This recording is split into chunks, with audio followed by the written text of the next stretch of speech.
Recording করব, start streaming start recording দুটোই করে দিয়েছি।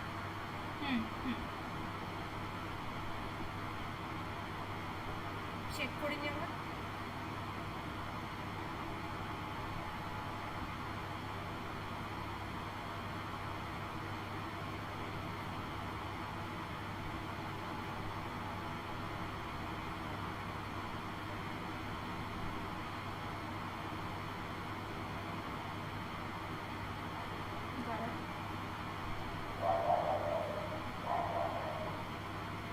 ঠিক আছে, চেক করে দিয়েছি। এটা থাক, ওপেন থাক, আর আমাকে লিঙ্ক দে। আচ্ছা, যেটা তুই ইয়েতে দিয়েছিস, লিঙ্ক ইয়ে মেলে। ঠিক আছে, অ্যাকসেপ্ট করে নেব। অ্যাকসেপ্ট করে নেব।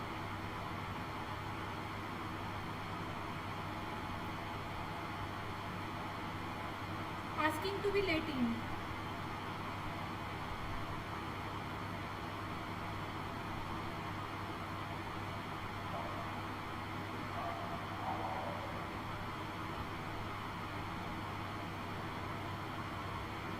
আমাকে আবার মেল কর।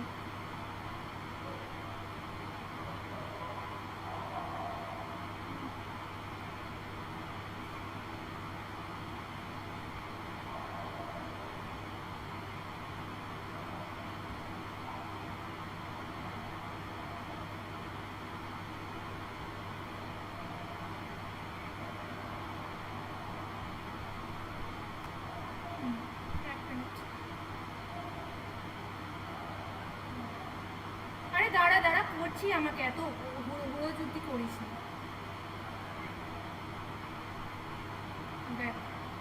দেখ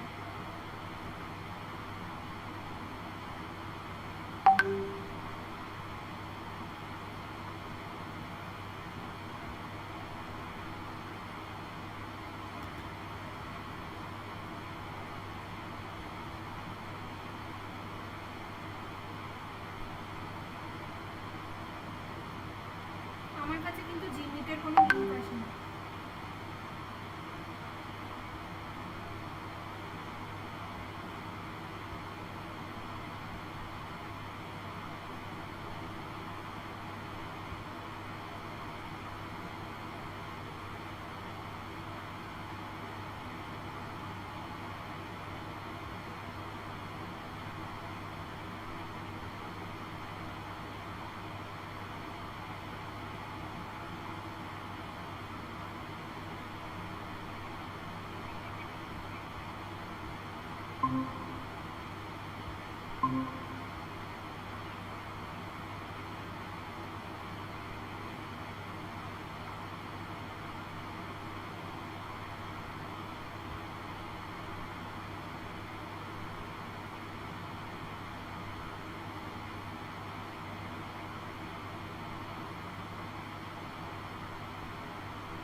শেয়ার করে ইয়ে করবো কি, স্ক্রিন শেয়ার এখানে না।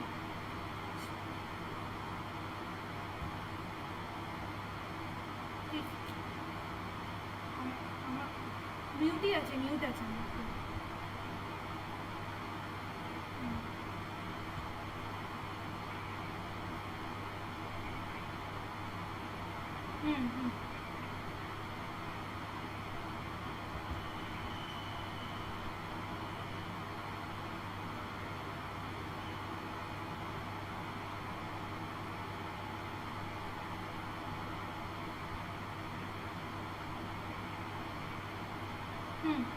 দেখ একবার।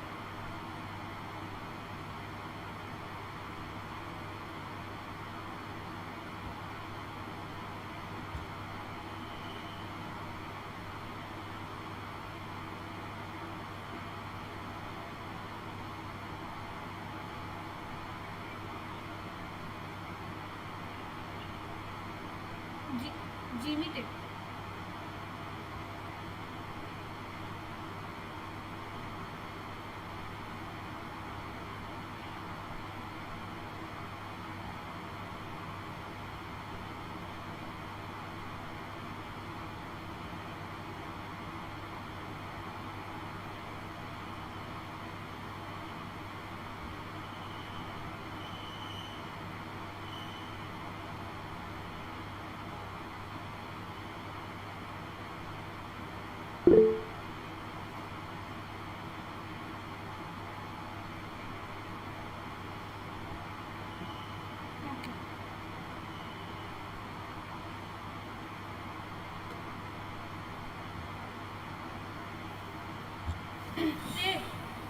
So Good evening, everyone. We will be hey, starting yeah. within few minutes. Off. Let's Share content off. let's wait for a few more minutes, like 5 minutes, okay?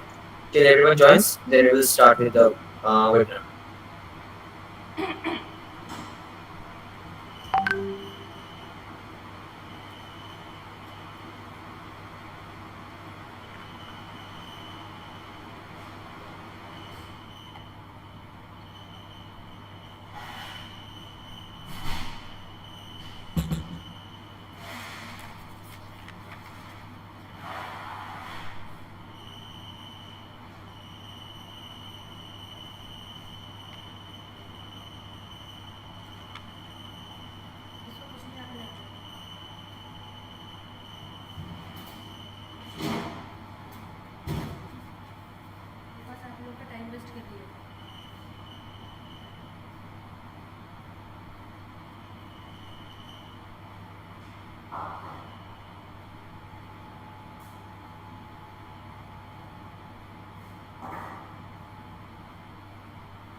Okay, so I think we can begin now.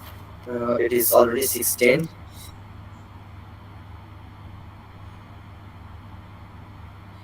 Okay. Good morning. Good evening. Sorry, it's in India. It's good evening.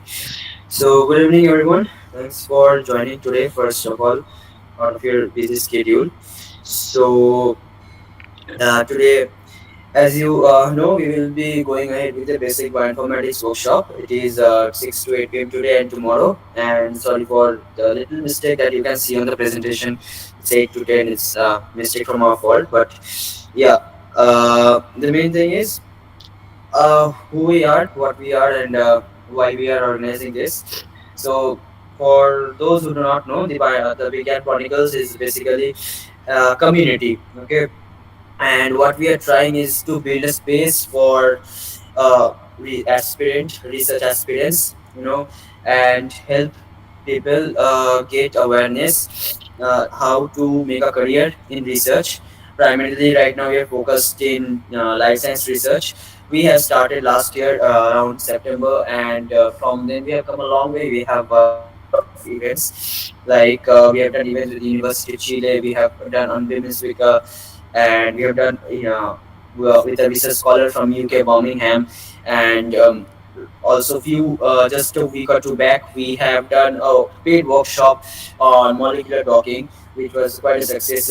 Participants There are a lot of participants that I can see here who attended that workshop too, and it was their feedback only that they have learned a lot from our side, and so we got the confidence that yes, we can do something real good for the community, for the research community, and we can promote more and more scientific literacy.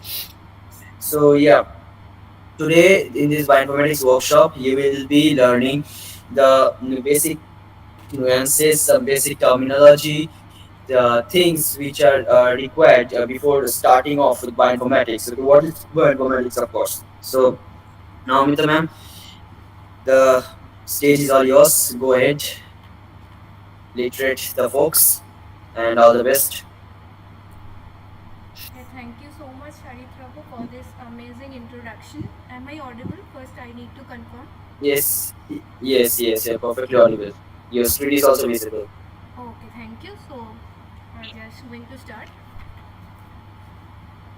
Good evening, everyone, and I am very much excited and delighted behalf of the Begin Chronicles to welcome you all to this detailed 2-day knowledge exchange session on basic bioinformatics workshop. And this field is rapidly transforming the landscape of the modern sciences. So, my name is Navamita, and I'm the founder of the Begin Chronicles, and it is a GOI MSME certified e-learning and skill development platform on bioinformatics and the data sciences in biotechnology and life science. Okay, so parallelly with this initiative, I am also pursuing my PhD, joint PhD program from Maulana Azad National Institute of Technology, Bhopal, and All India Institute of Medical Science, Bhopal, under the guidance of Dr. Kushali M. Pandey, Associate Professor, Department of Biological Science and Engineering, Manit Bhopal, and my co-guide, Dr. Rashmi Chaudhary, Professor, Department of Biochemistry, All India Institute of Medical Science, Bhopal. And parallelly, I am also performing network pharmacology. It's a advanced section of computer aided drug designing, and where I am utilizing my efficiency in supercomputing. With that approach, I am also working on type 2 diabetes mellitus under the guidance of Dr. Nikhil R. Gandasi, Assistant Professor, Department of Developmental Biology and Genetics, Indian Institute of Science, Bangalore. So today I am very much excited. I get the opportunity to showcase my expertise and also to get knowledge with this esteemed young group of people. So this is the course outline I'm going to discuss for these 2 days. And this entire session, this is very much it would be very much crisp, and within a short time it is very difficult to explain the entire bioinformatics. So I have decided I will discuss these topics for the better understanding and the development of the foundation. Okay, so today I'm just going to discuss about the theory part, and as well as I'm going to show you the basic biological database and the retrieval of data. And tomorrow we will perform some hands-on on BLAST similarity searches. So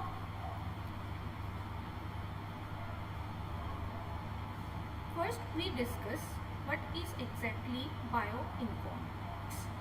So it's an interdisciplinary science. It's a fusion of biology, computer science, mathematics and the statistics, and that is required for the handling of the big data.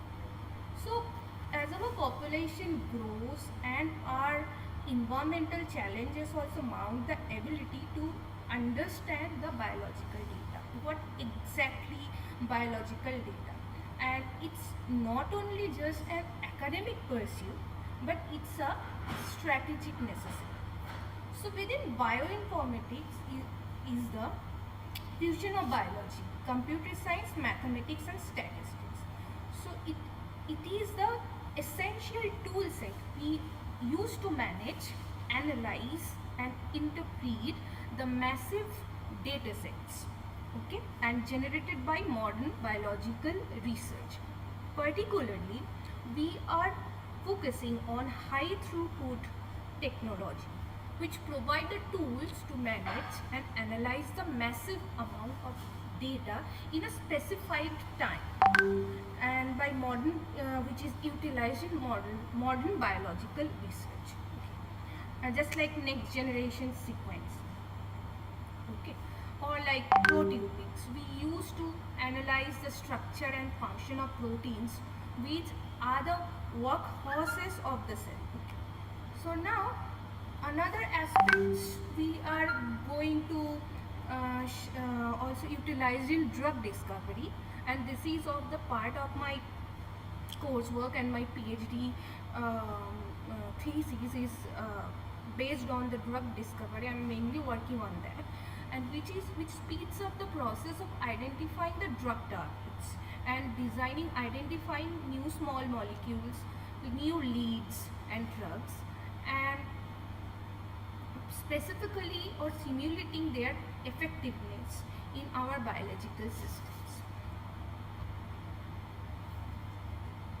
Next, we use this knowledge to allow our tailored medical treatments based on the individual's genetic makeup.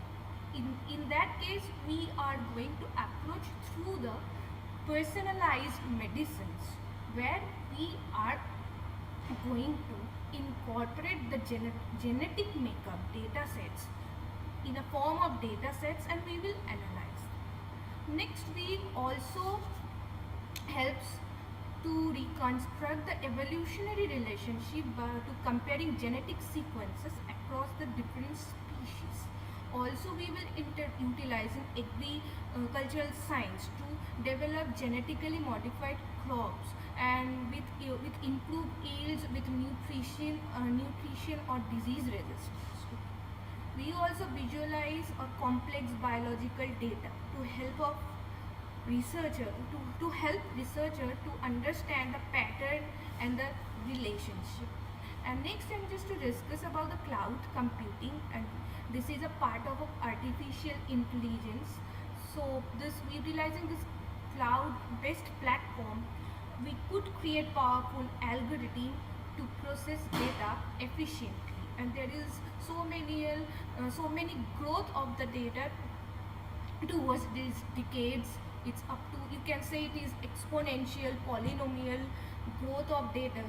So that's why we have that opportunity, and we have that expertise that we could perform and we could develop a powerful algorithm to process data efficiently within a very short time span.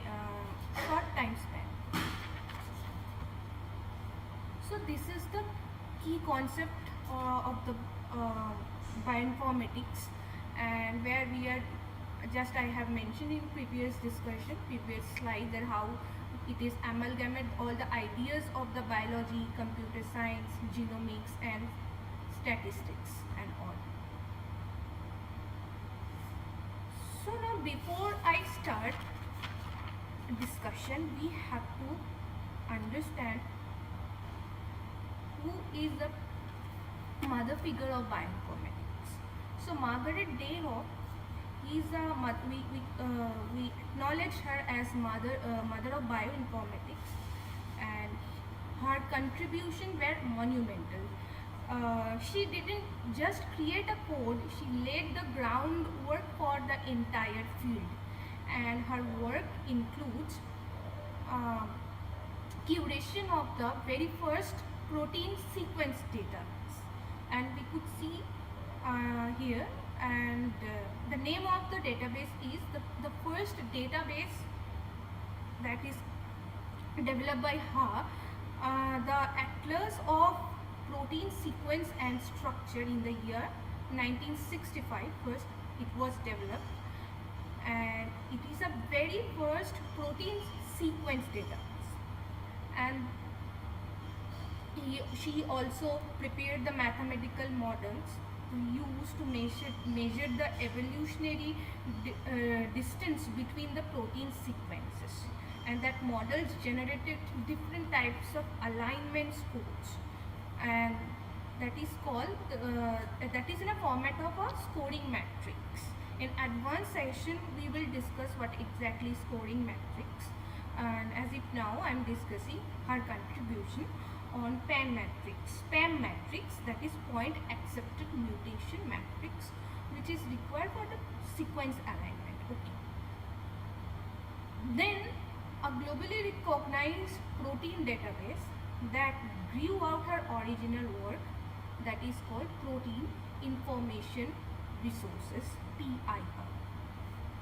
And her work established the principle that biological data could and should be organized, analyzed and shared computationally, and that would pave the way for digital revolution in biology.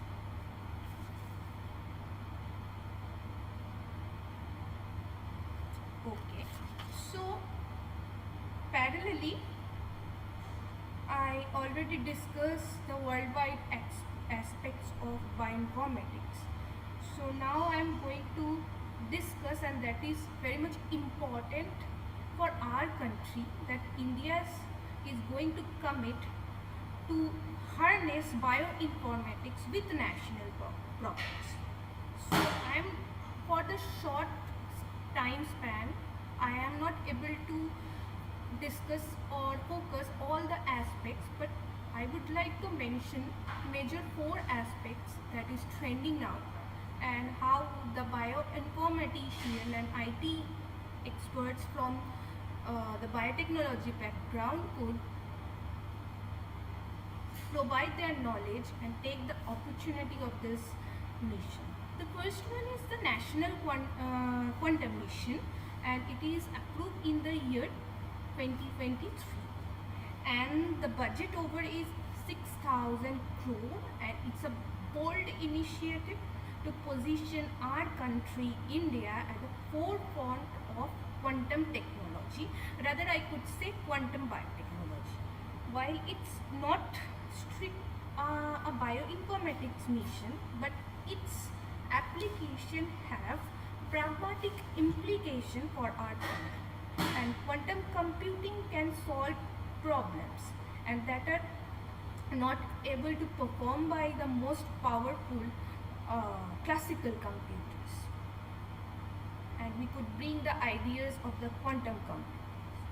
So the key goals that is taken by the government initiatives is that to develop quantum computers with increasing qubits, physical qubits. Qubits means its storage capacity, and or the memory which could be explained by the quantum volume over the next 8 years. Okay, and establish secure satellite-based quantum communication over 2,000 kilometer area in our country. And another use, they are going to utilize the ultra sensitive quantum sensors for precision timing, navigation and medical imaging, and new material for quantum devices, and also relevant to the material sciences. Now I'm going to share how these features and goals are aligning with bioinformatics, and we in the bioinformatics and the bio IT, how would we could utilize that, and what would be the relevance we would be discuss. That is, we could use in drug discovery. So quantum computers can simulate molecular interactions. So with very much accuracy, pointed and accuracy, and accelerate the discovery of the new drug and the materials. It's also used in the personalized medicine. It can analyze complex genetic and clinical data to identify subtle pattern and create highly individualized treatment plans. We could apply it into the genomics sector. So quantum algorithms and the libraries which could perform rapid and efficient sequence alignment and analysis on a scale for beyond current capabilities. Okay. So next we are going to discuss about the Genome India project. It's a bit relevant with our. It's a flagship program launched in 2020 by Department of Biotechnology, DBT, and it aims to create a comprehensive map of genetic diversity of the Indian population, which is unique due to its more than 4,600 distinct population groups. So there is a target for sequencing of more or less 10,000 genomes. The primary goal is to sequence whole genomes of 10,000 individuals representing from 99 different ethnic groups. Okay, so they will create a reference genome that is very much Indian population specific, and to better understand the genetic makeup of the population. Then it could help to identify the genetic variants.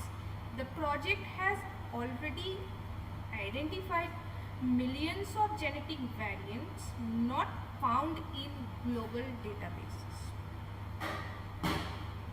So it is also very much relevant that the data with personalized medicine. The data will allow for the development of drugs and therapies that is tailored with the genetic predisposition of Indian patients, and which can improve the treatment efficacy and reduce the side effects. Then it could be utilized in disease diagnostics. It can help identify genetic risk factors for disease common in India, such as sickle cell anemia, and enable and also diabetes, and enable early diagnosis for that.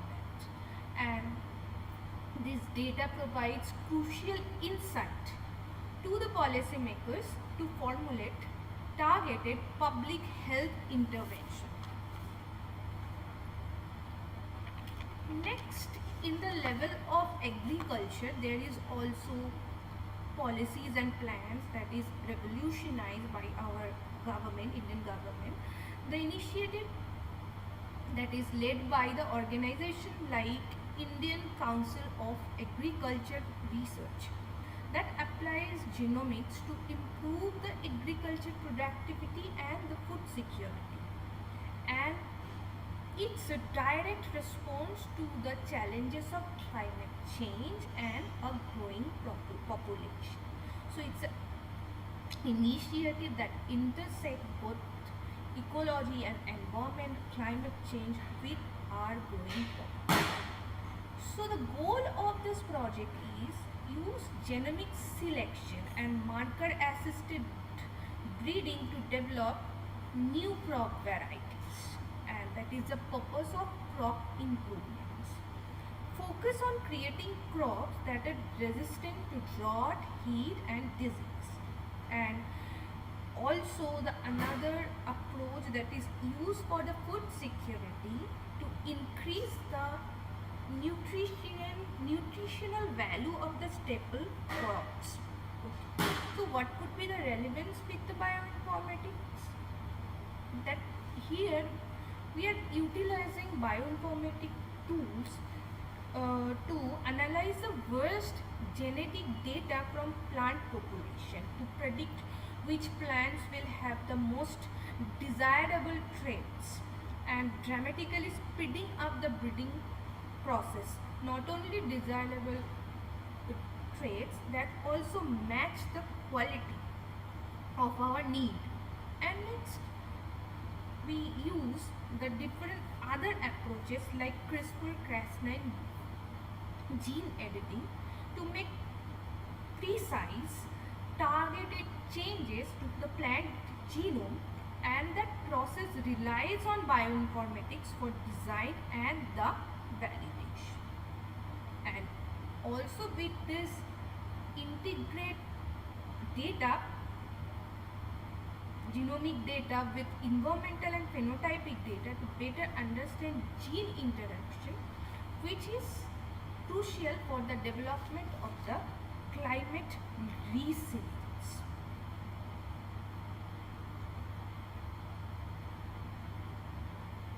So now,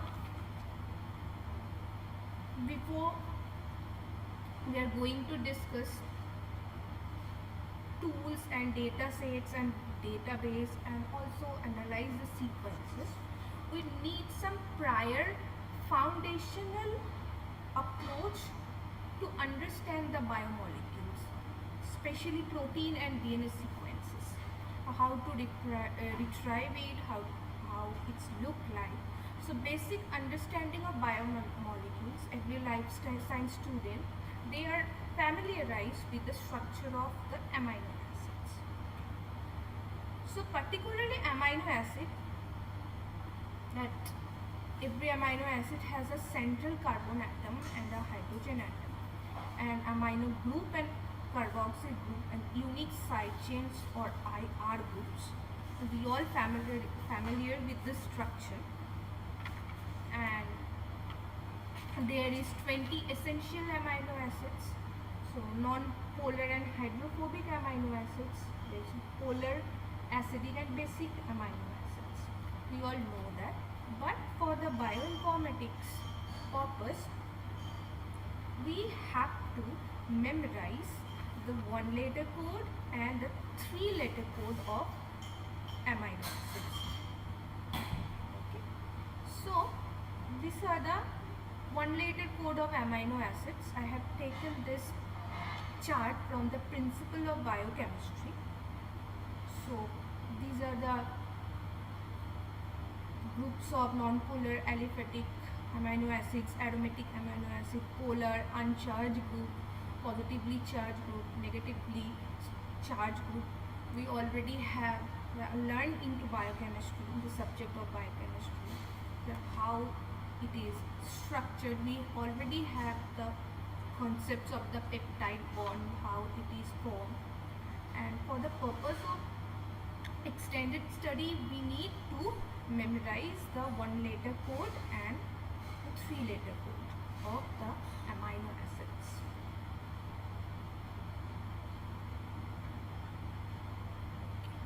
So now just I am going to discuss each and every databases, and that is the foundation of the basic bioinformatics. Okay. And with this foundational concepts we will explore explore the exact ecosystem of the biological databases. This is our foremost target to understand the idea of the data, how we curate data, what exactly data, how much information data could provide you, and how you could retract that data from the databases, and the concept of the databases, the basic need of the bioinformatics course to understand the databases. For today itself, I am trying to cover most of the databases, and if it is not possible, tomorrow we will finish it and will perform some hands-on of how to retrieve the data. And upcoming session, I will try to discuss and provide you more information regarding this databases if it is not finished within this span of 2 days workshop. So these are the major bioinformatics databases. So these are all sequence databases, protein databases, structure databases, and pathways databases. So in sequence databases, these are the most common and contain DNA and protein sequences, and the key examples are GenBank, which is provided by National Center for Biotechnology Information, that is NCBI in the US, and as well as it is also maintained by EMBL, European Molecular Biology Laboratory, and DDBJ, that is DNA database of Japan. So GenBank in particular is a comprehensive annotated collection of all publicly available DNA sequences. Okay, annotation means it has all the relevant information, its function, its sequence, and its process of retrieval, everything. Okay, so next we are going to discuss about genes and protein function in coordinated system. Like KEGG is a full form of KEGG is Kyoto Encyclopedia of Genes and Genomes. And it's a prime example. So today we are trying to take a hands-on on the retrieval process of the databases, and tomorrow we will utilizing this data and we will perform basic local alignment with BLAST, and we will make and also analyze the data sequence. Similarity searches will be performed, and slowly we will perform functional and evolution relationship. We will try to understand different sequences of protein, different sequences of DNA. Okay. So now just I'm going to start discussing on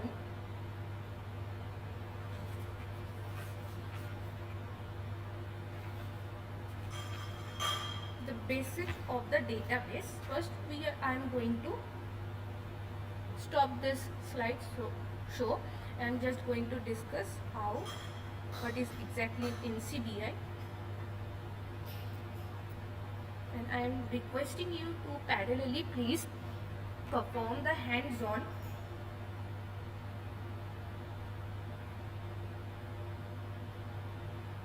handling the data, handling the database. Let me just open the portal of the NCBI.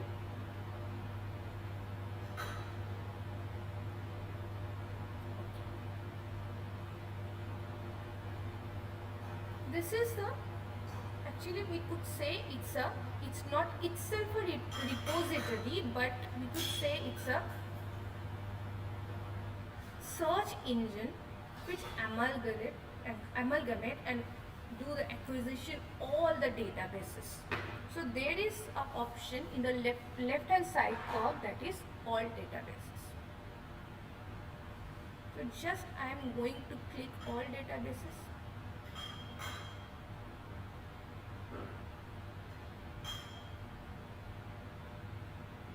We'll get so many databases. That's like assembly, bio collections, bio projects, bio samples, books, clinical variants, conserved domains, okay, DB gap, genes, variants, gene, genome, GEO datasets, datasets of genome, GEO profile also datasets of genome, MedGen, MESH, NLM catalog and nucleotides.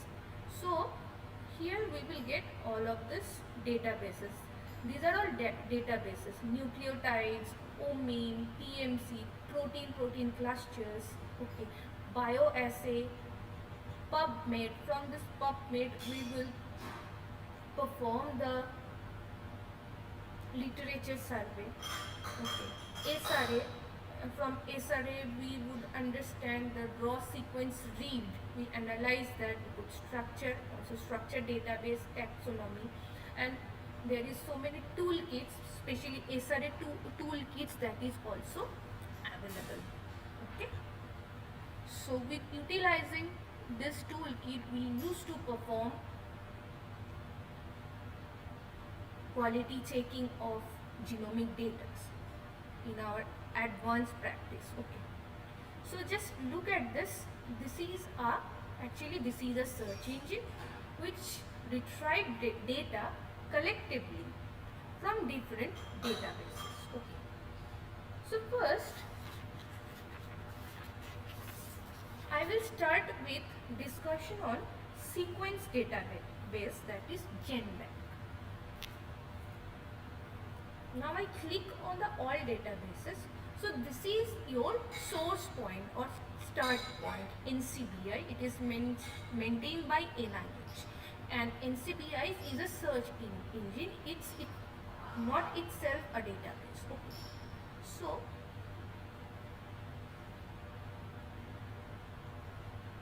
from this I will discuss about the GenBank.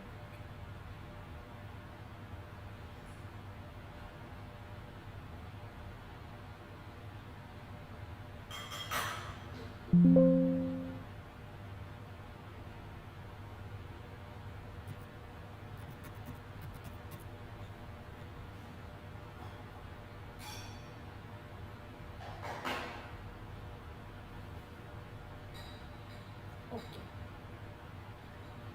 So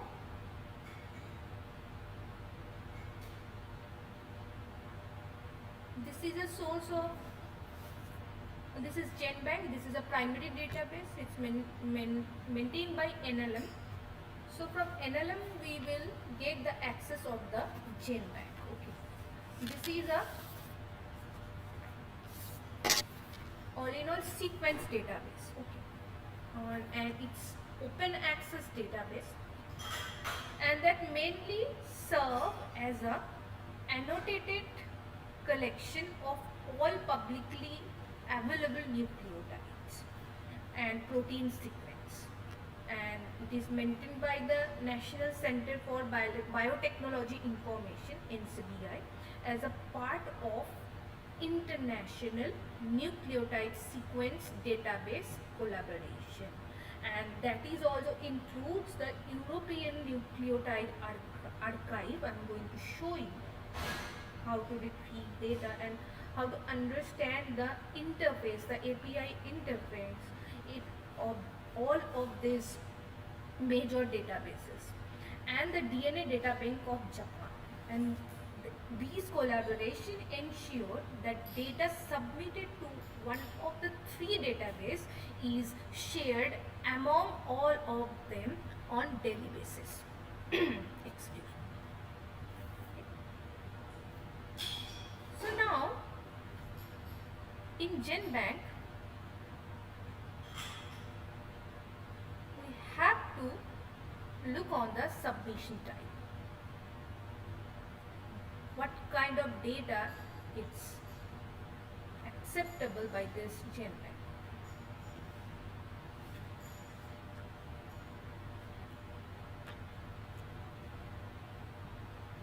So there is a okay. So there is the type of data they're not going to accept. We have to understand that is non-contiguous sequences, primer sequences, and protein sequence which there is protein sequences with no underlying nucleotide submission available. Excuse me. And that sequence containing a mix of genomic and mRNA sequences, and sequences without a physical counterpart, that is consensus sequences, sequence with less than 200 nucleotides, that is not accessible. Okay, so acceptable. So here it will submit it complete microbial genomes, whole genome, and transcriptome shotgun assembly sequences. And this transcriptome means from gene sequence to particularly they are going to analyze the gene sequences mainly. So in a shotgun format. Then high throughput genomic sequences mainly which are used in cosmetics and bags. And there are third party annotation policy they also have, where the original submitter can also rely on the third party, and and obviously there is already a representation in the gene bank should be mentioned. Next, it also accepted the data, the targeted locus study specific gene, and it is involved large scale sequencing project which is more than 2500 sequences, either a single locus from a multiple organism or a multiple conserved sequence element that is derived from the single organism. So this all the types and the features that is followed in data submission pattern. So there would be always accession number. Now how could I check? Suppose I am going to write to identify a particular nucleotide sequence on root.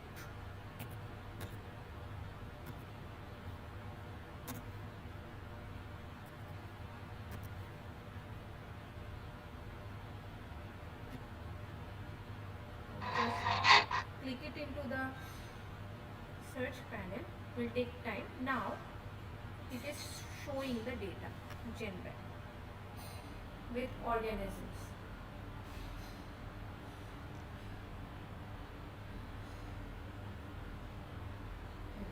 Nucleotide will get all nucleotide sequences of blue, and just click on it.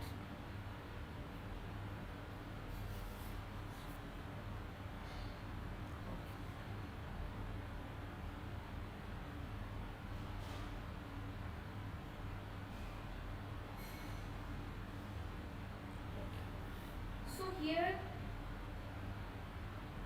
we'll get the accession numbers. Here at the beginning we show the accession numbers. Okay, that is AM151147 for particular this gene. For accession number is a unique identifier assigned to each sequence submission. We have to understand the basic terminology that we are going to discuss, and that is the basic foundation is needed for that. And what exactly accession number? And it's like a roll number in a class. If you consider a class and you have to find out each and every students they are attending the class, you have to call them by not by their name but by their roll number, their specific roll number. You can understand the perspective like this, this like that accession number is a roll number for a nucleotide sequence because it's a sequence database. Okay. And I'm looking for the nucleotide. Okay. So what exactly the accession number? It's a unique identifier that is assigned to each sequence submission. Okay. And this number allows researcher to find specifically sequence record. Okay. So this is actually the accession number. And next,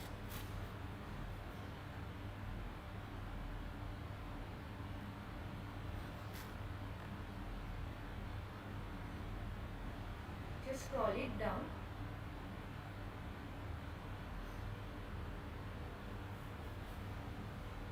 The source organism it is maintained, it is a plant, that is Medicaro, and the sequence information, the length of the base pairs, how many base pairs,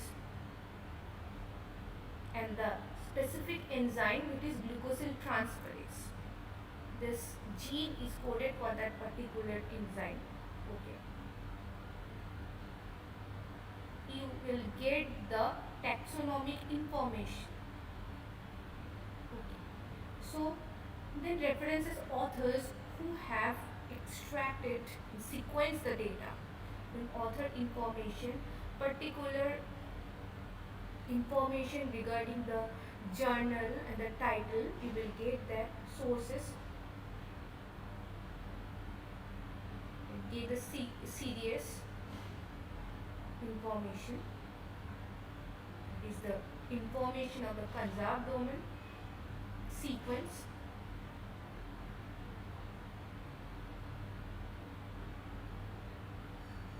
okay, and this is the sequence.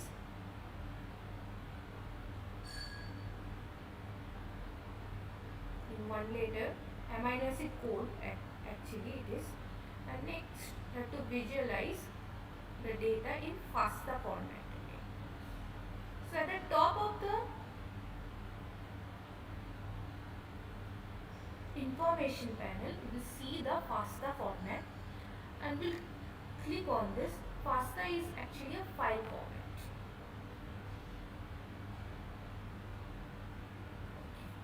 So there is a, this is a FASTA format, and there is a greater than sign beginning of the accession number. Okay. So this is a unique identifier of the accession number is a special character, is always start with a greater than sign, and this is the nucleotide sequence of this particular gene.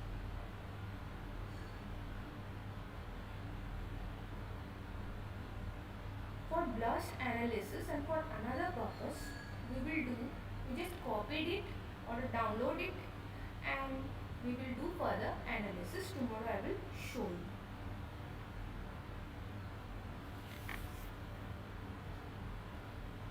Okay. So now I'm just going to back.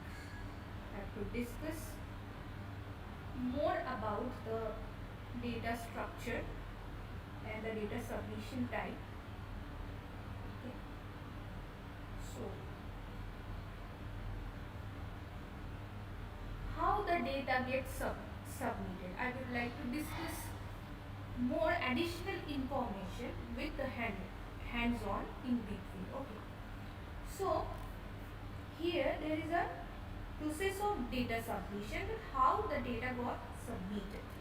That sequence could be submitted directly by individual laboratories or the large scale submission from sequencing center.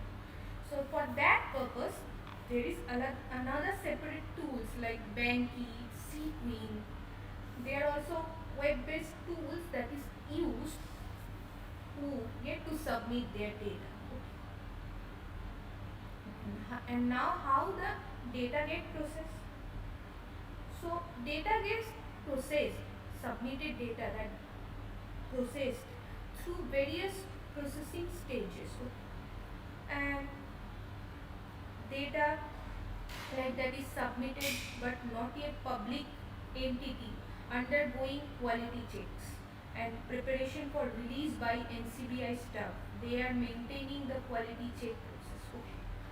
And public databases data has been fully processed and it has been available for the public access. When the data is fully assessed, the quality have been checked properly, then it would be available for the public access, search and distribute.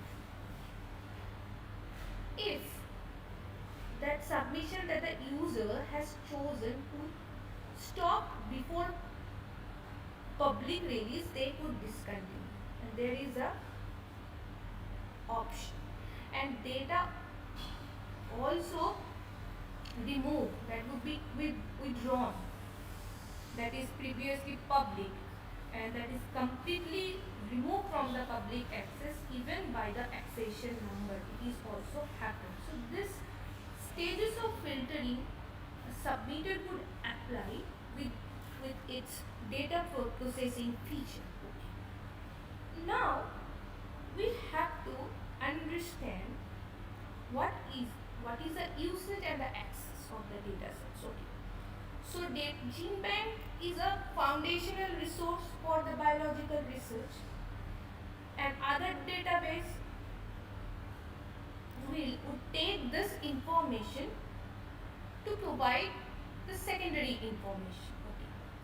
So next we would like to understand the retrieval system of the database. Which function mainly used to retrieve database? Actually, which program is going to enable us that we could access the data. Okay. So it is integrated within a system. Okay. And this system is called entrace.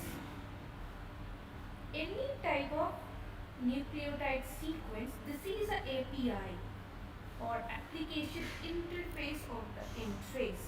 So what is exactly entrace? Entrace is a system that is maintained by the NIH.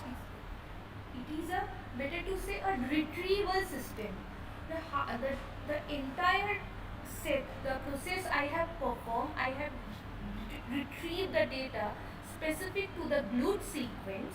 This entire performance is done by this retrieval interface, this retrieval system that is called entrace.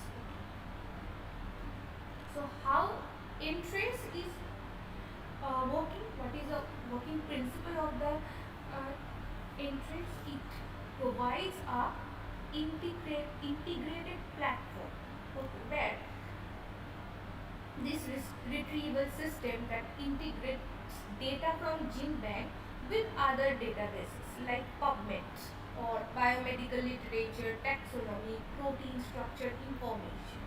So this is the main system which is enable us to retrieve the data. This is the main function of the entrace. Another tool I have already discussed, and tomorrow we will perform the hands-on in detail and also perform the analysis, that is BLAST, basic local alignments search tool. We are looking for the local alignments. So what exactly does this mean? There is a two type of alignment, that is global alignment and the local alignment. So if we have a bunch of sequence, we have to perform the alignment of the sequence to take a relation. There is a pairwise sequence alignment. To take a pairwise sequence alignment, to create a relation and to understand the alignment of the nucleotide sequence. It could be lengthwise, it could be region-wise. So mainly there is two type of alignment. We align data sets, nucleotide sequence. One is global and another is local, because with BLAST we will do local alignment because it is less time consuming and it would create a local information, region specific, each and every region which could have the probable sequence similarity we could consider that. And this is a tool, BLAST, that would enable us to perform the local alignment, and which is a better than the global alignment. While we are looking for the global alignment, we have to perform the whole entire sequence, and somewhat what happens sometimes we used to overlook the gaps, the similarities. That's why we have to perform the local alignment, and this in NCBI provide you the tool like BLAST which perform the region-specific local alignment of the nucleotide sequence. So tomorrow we will discuss about that. Now we have to discuss about something about the file formats that which maintain, actually keeping, maintaining, or used for the bookkeeping of the database. Okay. What type of file format, what type of file transfer protocol it is used. Okay. So there is a server. That is called FTP. Okay. So this is a file transfer protocol actually, and a common methods for distributing large files over the internet. So we are retrieving data, and for that purpose NCBI maintain a file. Just you imagine like a almirah. Sorry, but for the network issue. Okay, now it's gone. Just like a almirah, there is a stock of books, and that is organized properly. It is maintained. Just like you consider, you just imagine this is itself of almirah of gem bank, and how data are get maintained, and these are the shelves of the almirah. Okay, so this is a file format. Okay, that is called ASN, that is abstract syntax notation 1. This that ASN 1, this is the format of the file, and this file transfer protocol, it's a common method to distributing large files over the internet. Okay. So previously we have checked the application interface, the digital interface from where we get the data, but behind of this there is a big bookshelf that is also maintained by the NCBI in the form of file. Okay. So we have to understand about this. Okay. So FTP site, so what is that? It's a protocol server, it's a server, and it's a common method for distributing large files over the internet. Okay. So this is where NCBI actually store its databases. Okay. In a structured data format. Okay. ASN is a data format. Abstract syntax notation 1 is a data format. Okay. Or say file format. It's a standard which could be defining the data structure in that way that it is independent of any type of specific programming language or specific platform. Okay. So making it ideal for sharing complex biological data across the different systems. Okay. So this protocol, you could say they are the distributor. ASN actually performing the distributorship. ASN open the almirah, open the bookshelf, and took the book from that and also distributed among the students. Like this way you could imagine the steps. So there is some naming convention into the screen, you could say. Okay. So the files listed in the directory have specific meanings. Okay. Like ASO GZ files. Okay. These are the key data files, and these are in a complex format that is called gunzip file. Okay. And they contain complete gene bank database organized into different division. Okay. Just like you could just like here you could see extensions like GBPRI, GBVRT. VRT means vertebrates, PRI means primates. Okay. Okay. NC, daily NC here, that directory contains the daily update of the gene bank database. Researchers and institutions who actually maintain the local copy of the gene bank and can use daily updates to keep their database current without having to download entire database again. Okay. There is the project list also available, project list, okay, parent directory, project leads, protein FASTA. Just like we have retrieved FASTA format of the GLUT receptor, glucosyl transferase gene today. From this shell, it is get distributed by the system of FTP. Okay, so this is maintained by the NCBI, and there is project list. There is README files, and that is a documentation file. In that documentation file, that is provide all the detailed information regarding the contents and the structure of the directory. So how, from this side, we'll discuss on this protocol how actually gene bank is maintained. There is so many files, so many data are available in zip format, that is .gz format. Okay, so and also their strength also mentioned, their size also mentioned, that is kilobase pair and megabase pairs.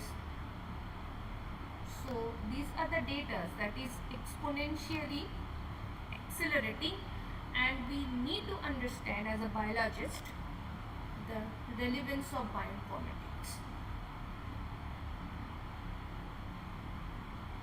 So this all about the gene bank. Next I am going to share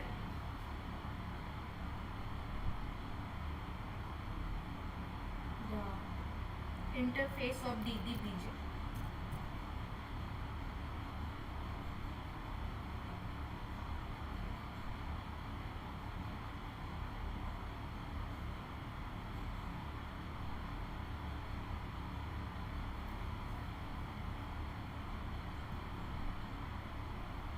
And I hope you were searching parallelly with me.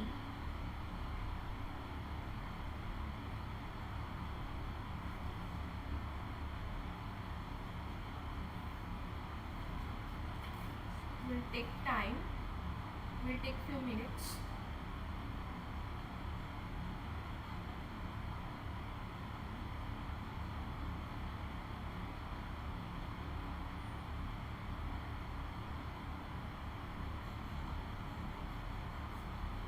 This is also a primary database, an openly access public database of sequence information.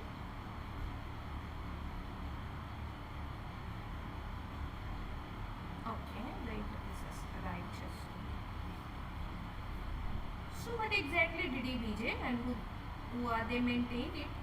DDBJ is a public biological database that collects and curate nucleotide sequence data, and it's located at the National Institute of Genetics, NIG, Japan, and it is also a key member of the International Nucleotide Sequence Database Collaboration along with GeneBank, NCBI, USA, and with European Bioinformatics Institute, EBI.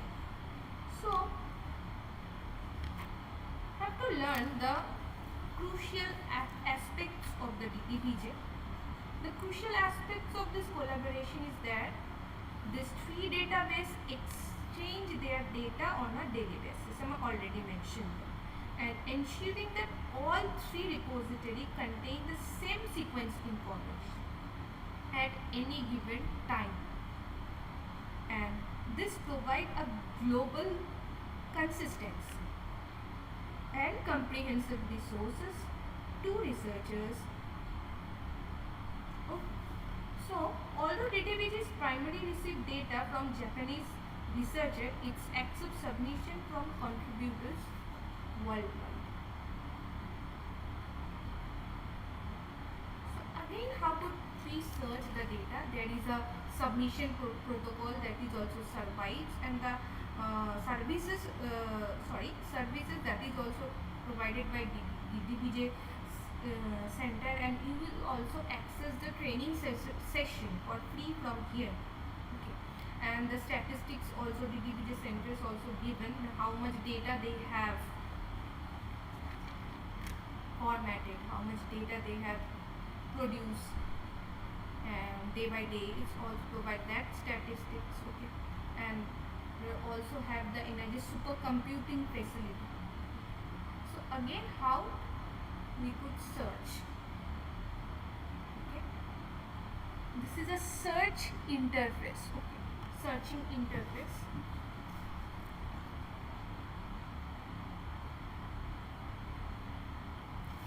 Here you will get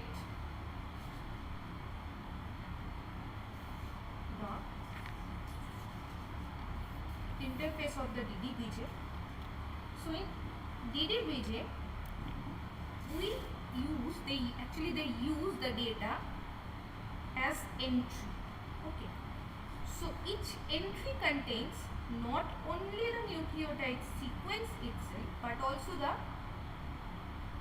associated information, including the researcher who submitted the data and related scientific references, the organism from which the sequences was derived, and the key gene function and the features. So here there is a point, there is a terminology that is there, that is jet entry. This is actually a tool provided by DDBJ, and mainly we are using this tool to retrieve annotated and assembled data. Okay. So what you can search for a particular sequence entry by providing its unique accession number. Okay. Like GenBank, it is also have the specific accession number. Okay. So annotated and assembled data, and it's ideal when you already know about the specific identifier for that data you want actually. Okay. And here you could put multiple sequence accession number. Okay. By comma or searches, ranges of numbers. Next, another tool, this is a searching tool, it has ARAC, all-round retrieval of sequence and annotation. Okay. So what is ARAC? ARAC is a high-speed retrieval systems. Just these are the retrieval systems actually, just like Entrace and the tools that is provided by the GenBank. Just like this ARSA, TXsearch, DDBJ, JetEntry, these are the tools which are going to help you to retrieve the data actually. So in ARSA, all-round retrieval of sequence annotation, ARSA is a high-speed retrieval system that allows for more flexible searches than the JetEntry.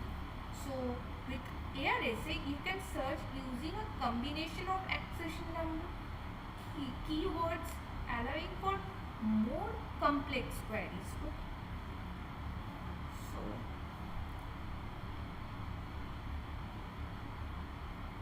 another tool that is present into the interface, that is TX search. TX for taxonomy. So this is a specialized search tool specifically for the NCBI taxonomy database, and it allows user to search for the taxonomic information such as the organism scientific name, common name, or specific taxonomic ID, that just like we retrieved previously from the DDBJ, GenBank, I'm extremely sorry. So such as to find the related sequences in databases.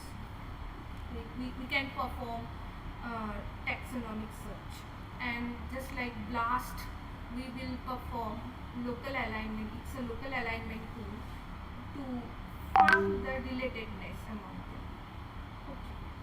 So there is a general option. There is a general search option, that is a DTBJ search. Okay. So function that allows you search across multiple databases within DTBJ system, including EMBL GenBank, and as well as it is also related database like bioproject, biosample, biosequence, sequence read archive, SRA, where we get the raw information of the raw sequences, and it provides a, and that is not annotated actually. Here we will get all the sequence annotated because their specific function, they are going to provide specific information related to the specific function of a gene sequence. But in case of SRA database, it's only provide you the information regarding the raw data sets, so raw sequence information. So it provides a comprehensive way to search for data by accession number and the keywords. So there is some partition in the process of searching. So more elaborately you could search through the DDBJ compared to the GenBank. And there is a different segmentorial approach. You could segment or perform differential searching protocol in this with this tool according to your need. Either it would be general search, it would be the annotated search if you need the annotated to understand the assembly. Okay, so either through the keywords, either through the accession number, or through the taxonomy, you could do that. You could do a specific search for it. Enables both the general search and also the specialized search. Okay, so this is the, in summary I could say that DBBJ is a vital part of the global effort to catalog all of the world's genetic information, and it provides several tools to access and retrieve these data, because we need to learn how to retrieve this data, and this is the basic we have to know about, from simple searches to accession number to keyword searches and the specialized taxonomy searches. Okay, so let's look at the DDBJ search.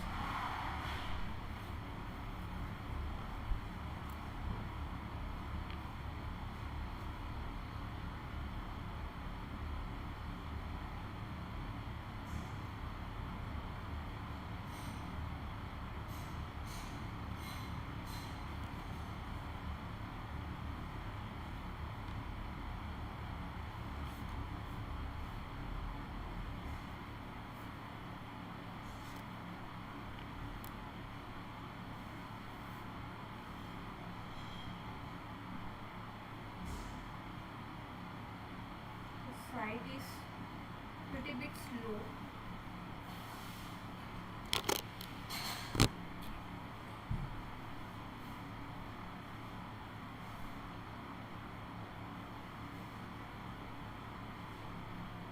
So here you will will get some information regarding the bio project, bio sample, bio projects like genome. There is so many genome projects are ongoing. So this is an abbreviation of those genome project. We could say bio project, and the bio sample, from which sample they are taking this. I mean, the data. It could be tissue, it could be cell line, it could be blood. So this is called bio samples. So like keywords, I am just going to again quote it.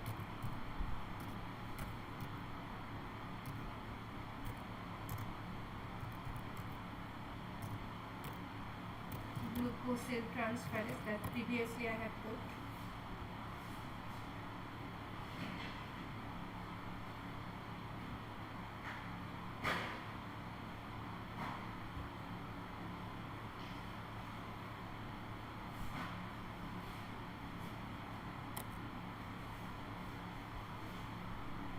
So you will get the information regarding to this.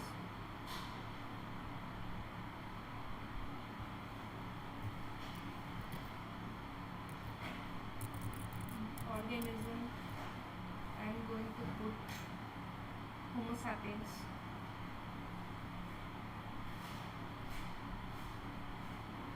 They are showing one bio projects available, no bio sample.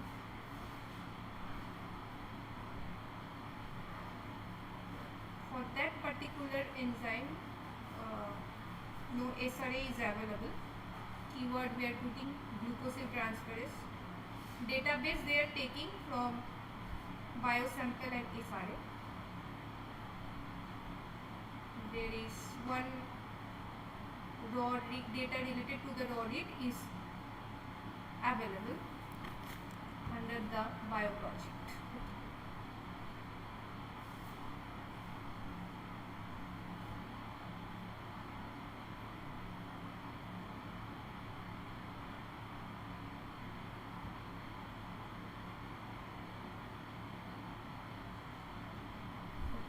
If there is accession number, we would perform G10 tree, because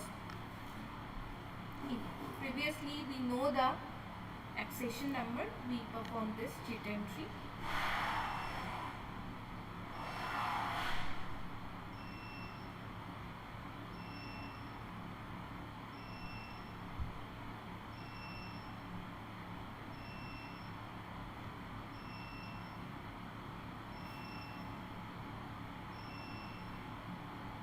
Here you will get the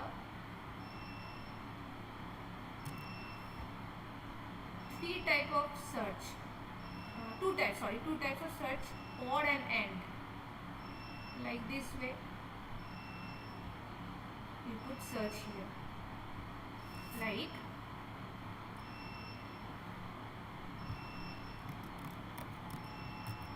glucosyl transferase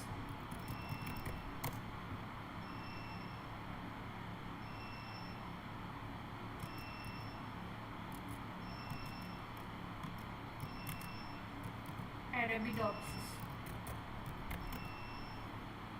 a plant, and I am going to put the AND function.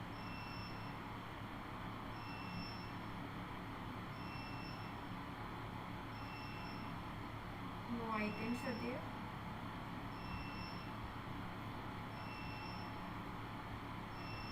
I will put either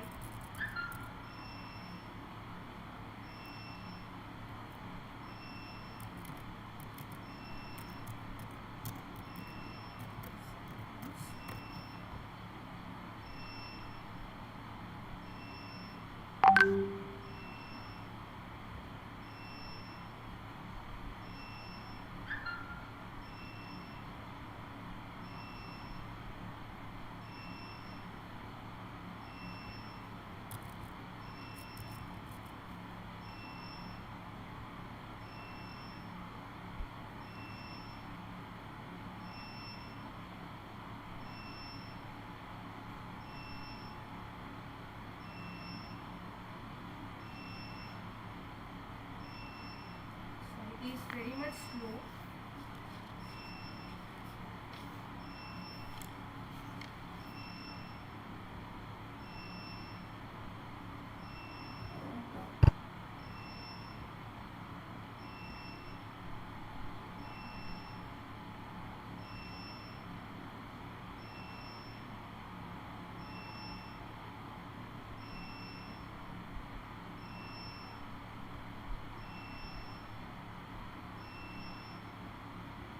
Okay.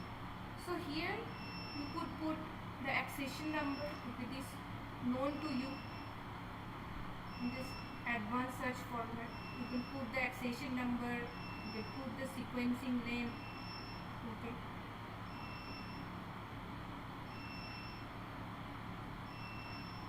Organism lineage, if you have the data, you could put the specific data of it. So this all the databases tools that we have discussed, that is provided by DDBJ, but it's better to access data through the GenBank because it is provide you the easier interfaces. Next, I am going to discuss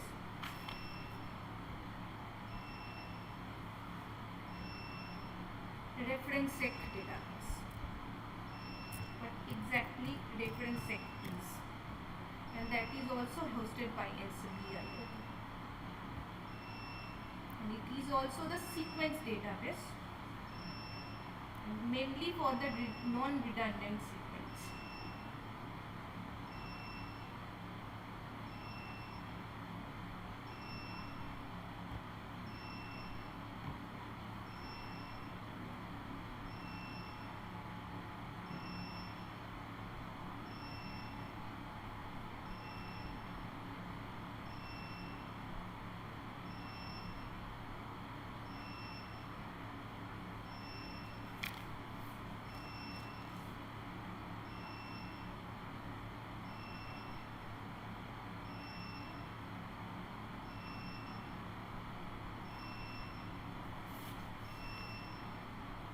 So this is a interface for the reference sets.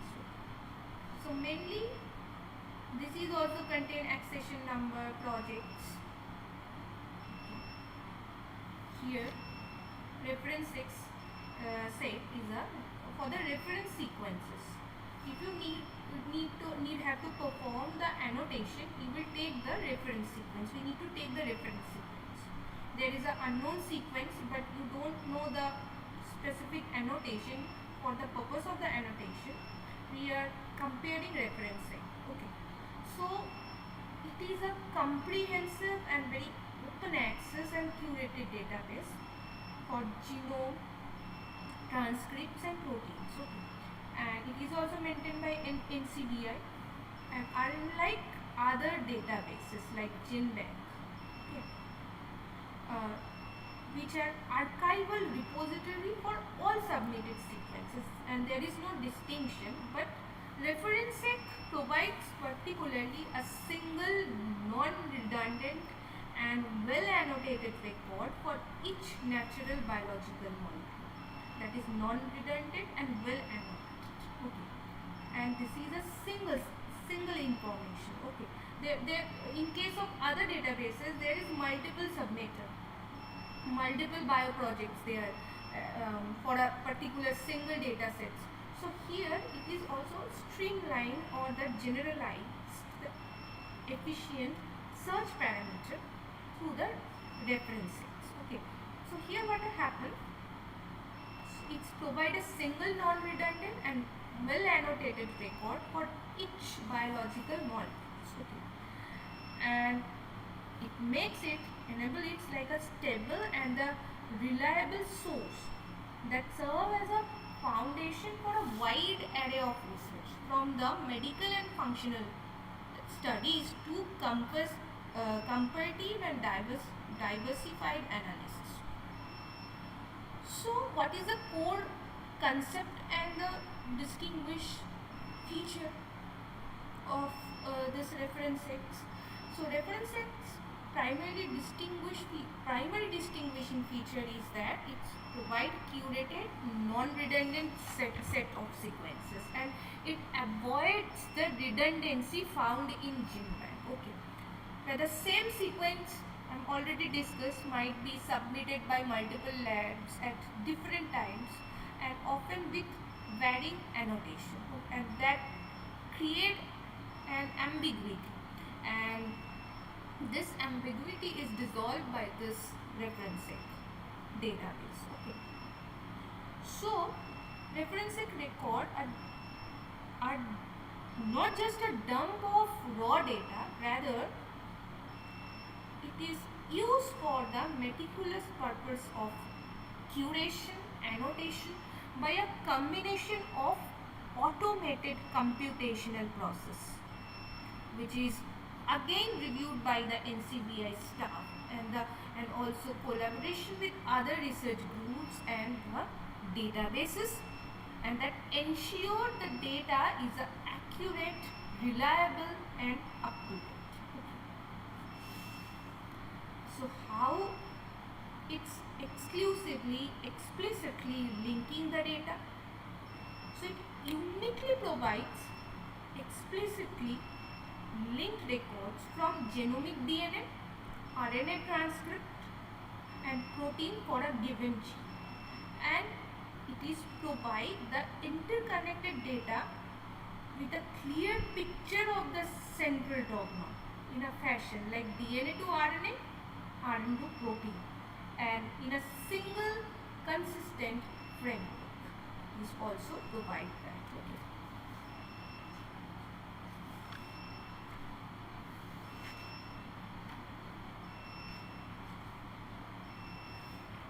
So reference set is built from publicly available sequence data and primarily from the International Nucleotide Sequence Database collaboration, and the partners are GenBank, DDPJ and ENA, and its records undergo various levels of validation, annotation and manual curation.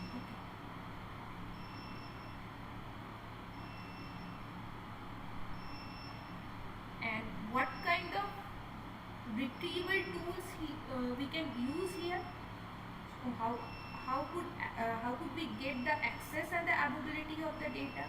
Again, in NCBI interface, which is enable the entrace and blast system. Okay, blast tools, and with these tools we could retrieve the data. Okay.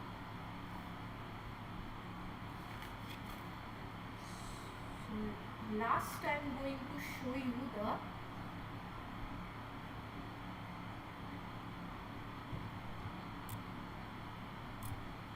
interface of ENA, that is maintained by the EMBL. So ENA browser, EMBL EBI, they are maintaining.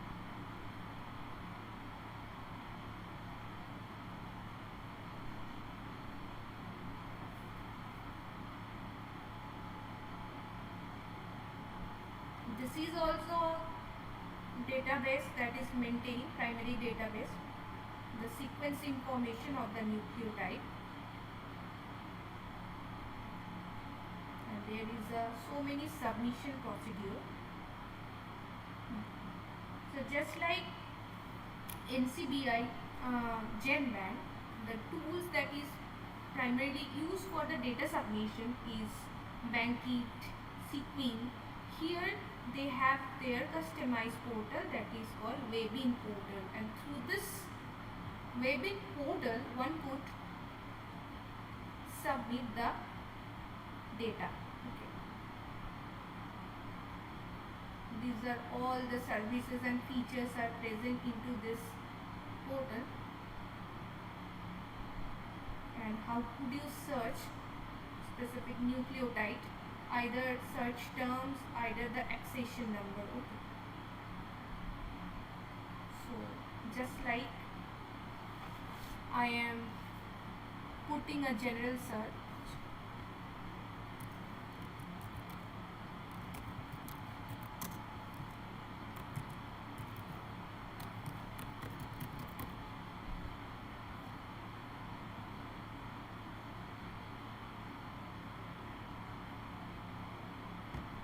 click on the search.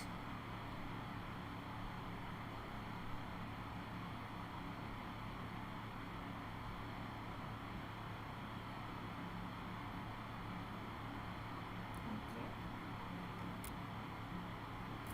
So another search.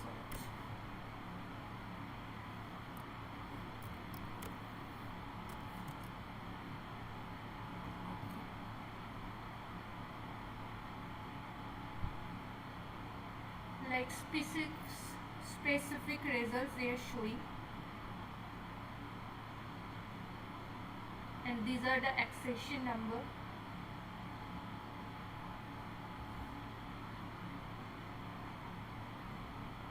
Like this.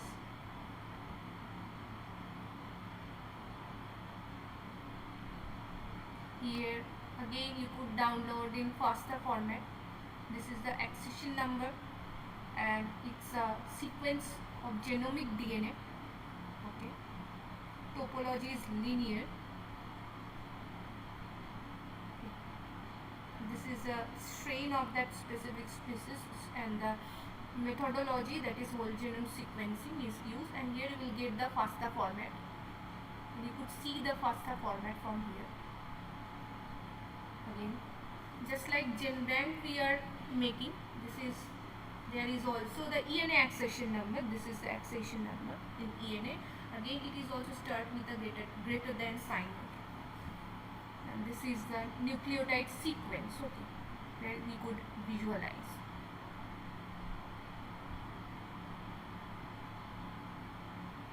This is also FASTA format also available, and also the flat file format also available, provided by, maintained by EMBL. This is called the EMBL flat file format.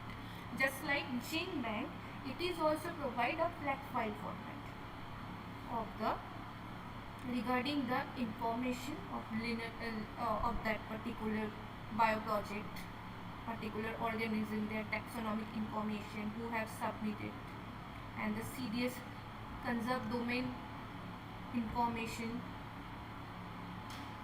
just like same as GenBank, because it is a unified system that is maintaining all the data.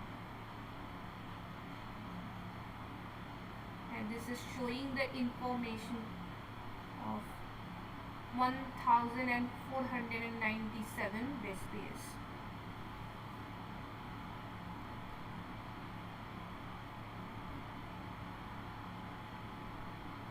And it is submitted 13 December 2022,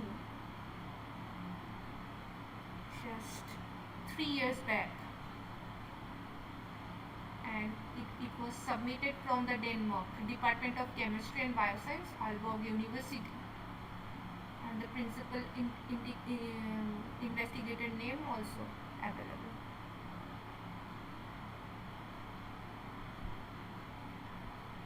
So this type of information we are going to retrieve. Mainly we will use this FASTA format, okay, for our next analysis, like multiple sequence alignment through BLAST. We need FASTA format, and this is the publication detail.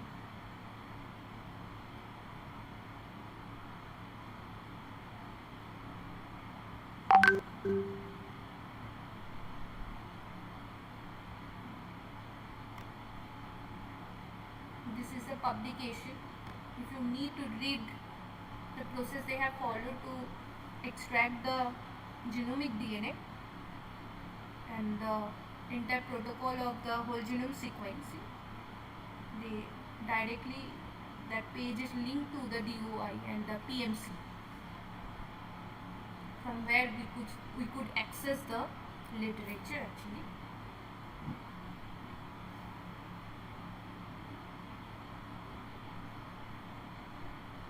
So I have finished entire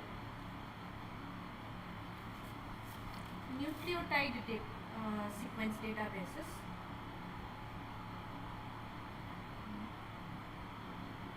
Next I am going to finish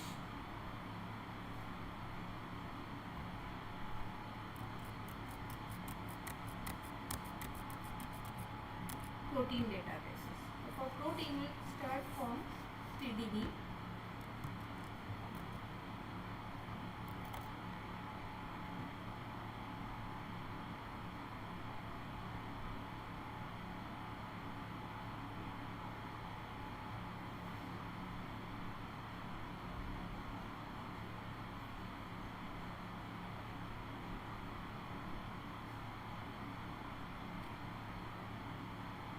So it is the interface of the PDB. Yes. So maintained by the Royal Society of Chemical Biology. Here protein database. It provide you the three-dimensional structural information. So in PDB there is an interface, and I am going to type my protein name. This is actually the protein database, and I am already finished the nucleotide. Now I am going to write it on the protein.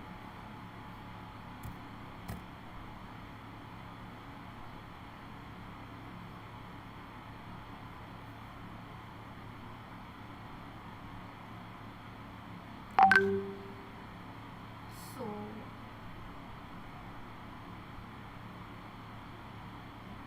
now it's coming. Again there is an entry number. This is entry PDB ID. This is also called entry. Okay.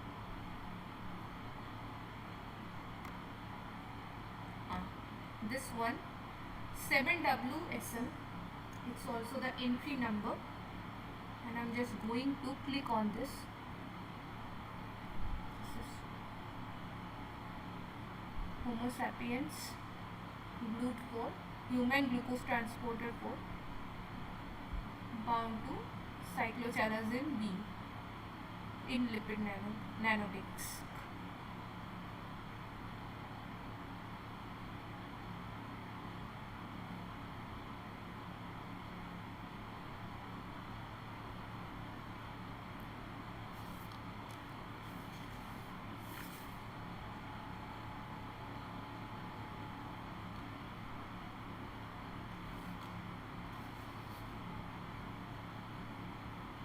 Here we will get the better information.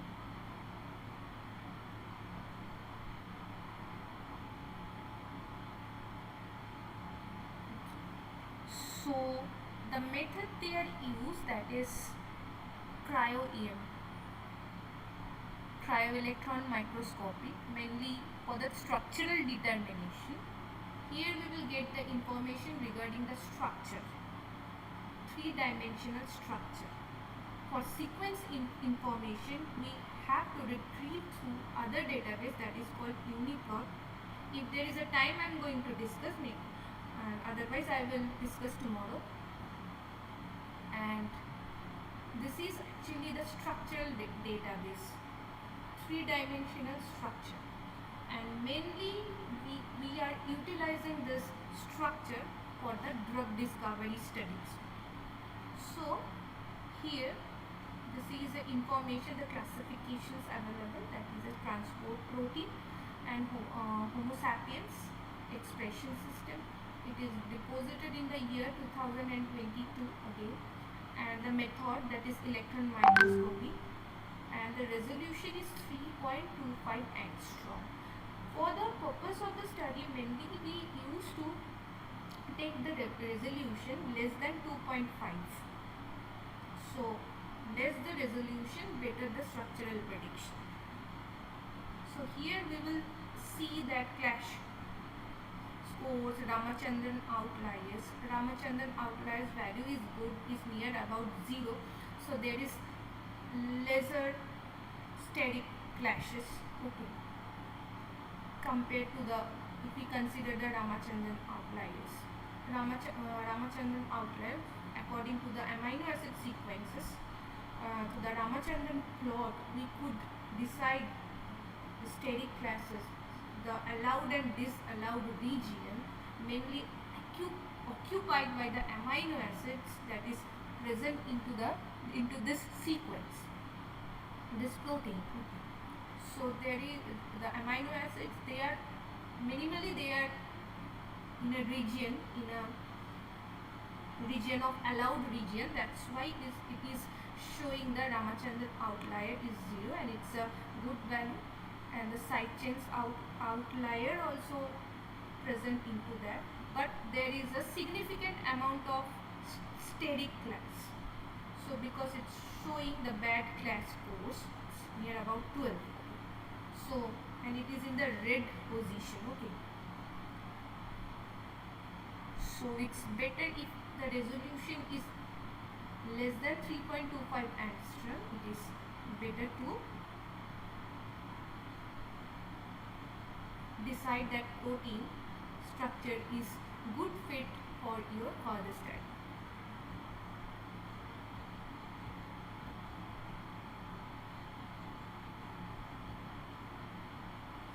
Okay, this is the literature information you already have from this.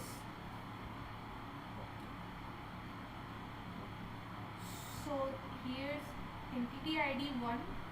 There is in this proteins there is only one chain, that is A chain, and it has the length of 520 amino acid sequence. So there is no mutation, and the gene name is SLC2A4, that specified GLUT4, and membrane entity yes, because it is a membrane protein actually. So next,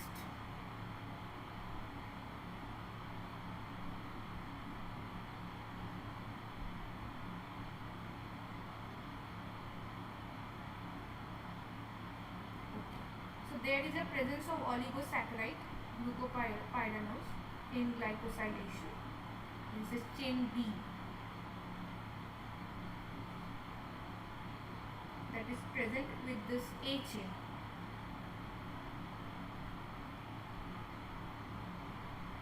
And the small molecule, that is cytochalacin B.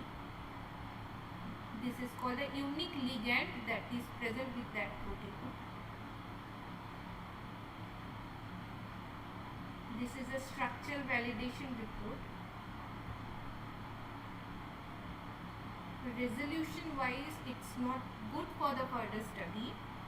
Lesser than 2.25 angstrom resolution is better for the study.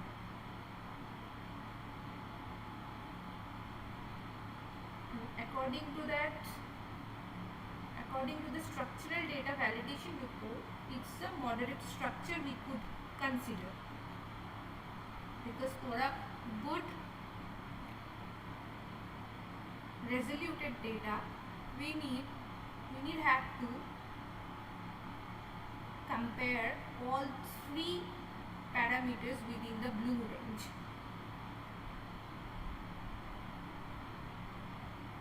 Okay, this is the entry history from China, Beijing Academy of Science and Technology. This experiment was done. Now I will see how to download the file. Okay. In the right hand side there is an option download files, and here there is other file formats available, like FASTA sequence, PDB format. Mainly we are working with legacy PDB format. FASTA sequence, you will going to click on this, it will automatically download it. Okay. It's downloaded here. So from this you will get the FASTA sequence information. The sequence information you could retrieve from this. So display file will see the FASTA. This is the FASTA sequence, and there is also entry number along with the entire sequence information. And here we'll see the amino acid one letter code. So that's why at the beginning I used to say that what is the necessity of the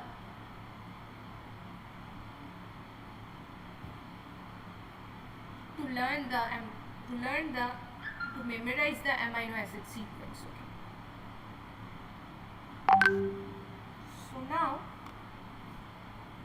this all for today, and now just last one I show you how to download the PDB structure format, that is legacy PDB format,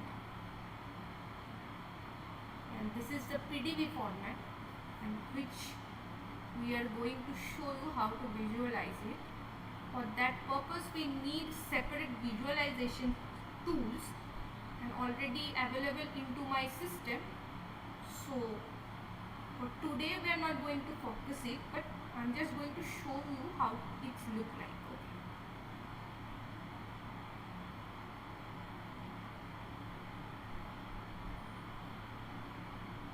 So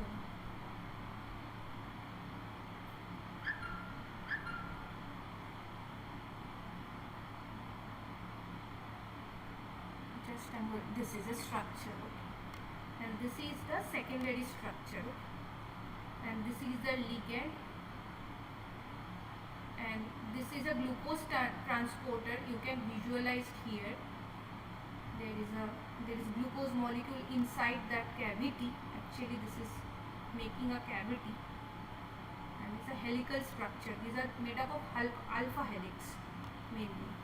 So prior understanding this molecule, we need to have to knowledge of bioinformatics, and this is the ligand, unique ligand that is attached with this. So if you have the knowledge of the secondary structures, then you could get the better understanding amino acid sequence, better understanding of the structural predictions. So PDB is a structural database we are going to discuss.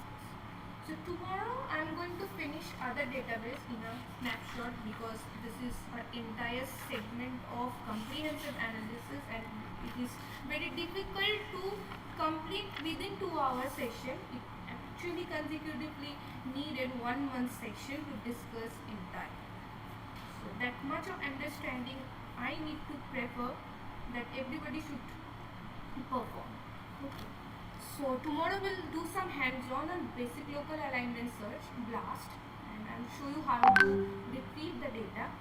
So today I'm just going to finish this session, and I'm like to hand it over this session to the moderator. Okay. Thank you, ma'am. Thank you. It was a great session, and we have 5 minutes. So if anyone is having any doubt, you can ask. After that, we will wrap up. And meanwhile, I will share the feedback form. Whoever has attended the full session, please fill it up. Okay. And tomorrow also you have to attend, so that so that we can generate your certificates.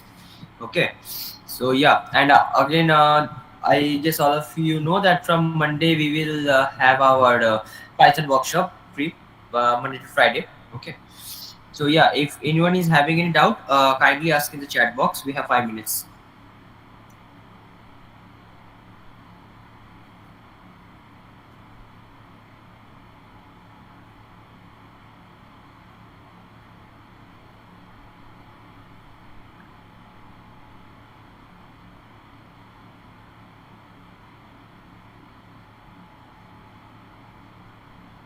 Namita ma'am, there's a doubt. Tomorrow of our hands-on training, which tool we will be using? BLAST, basic local alignment search tool. Because Okay. okay, I'm just going to discuss only one tool, because before directly jumping to the tools we have to practice, we have to make some hands-on on other database too. And if after compiling all the information regarding the database, after that we will perform tools, and for more tools we will hold more free session for that purpose for future.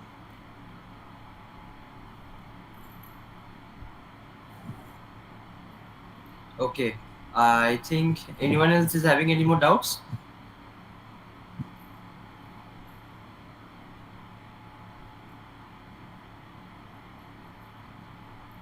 We need download or access to website. Then there's another doubt. Well, Maitri can answer that. No, the accession number is not same. Uh, and yeah, for the tools, like if it's Discovery Biovia, yes, you have to download them. And if you have to download them, the installation process will be shared to you if you have to use any tools. Since it's very basic, only introductory stuffs are shared here. So when we will be doing, elaborate courses, so then you will be guided through all the steps, through all the processes. Okay, and from the starting from the installation process to till the very end. No, no, no, no, no, no need about that for the tension about the tools. I'm just showing Yeah. the data visualization purpose. I have used that. So for now, Okay. it is not required for this session. The next session, we will provide you all the installation guides or the visualization purpose. Because today I'm just to discuss very basic approach of the bioinformatics because it's difficult to wrap up within 2 hours. I need to provide more knowledge regarding to this. Okay. Sriram Kumar has asked, could we have an elaborate session so we can learn these tools? Yes, of course, you Of will have. course. In fact, our trainers in molecular docking will bring their second session. First one was a success. They will bring the second session. There you can learn about molecular docking, and Naumita ma'am will be bringing courses on bioinformatics, on different modules of bioinformatics like QSAR and many other things. So you just have to stay in the group, stay tuned, and yeah, you will learn a lot. Meanwhile, just fill up the feedback form, please, everyone whoever is here, and then we will wrap it up today. Thank you all for joining.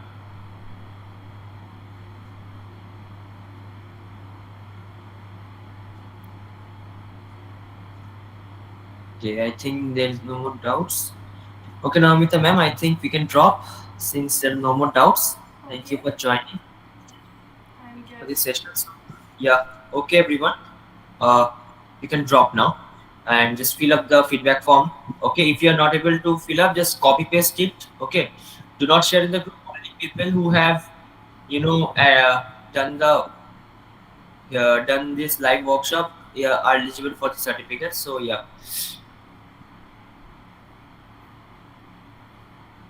okay, guys, you can drop. Thank you for joining. Good night. and Nice if seeing you. there is any other query, Yeah, you can anywhere, ask in the personal group. any other query into the chat box and drop into the community also, and I will Yes. anytime there to clear the doubt. And if it is not possible for me to clear the doubt, I will Yeah. read, I will learn from my seniors and from my teachers, and I will explain that to them anytime.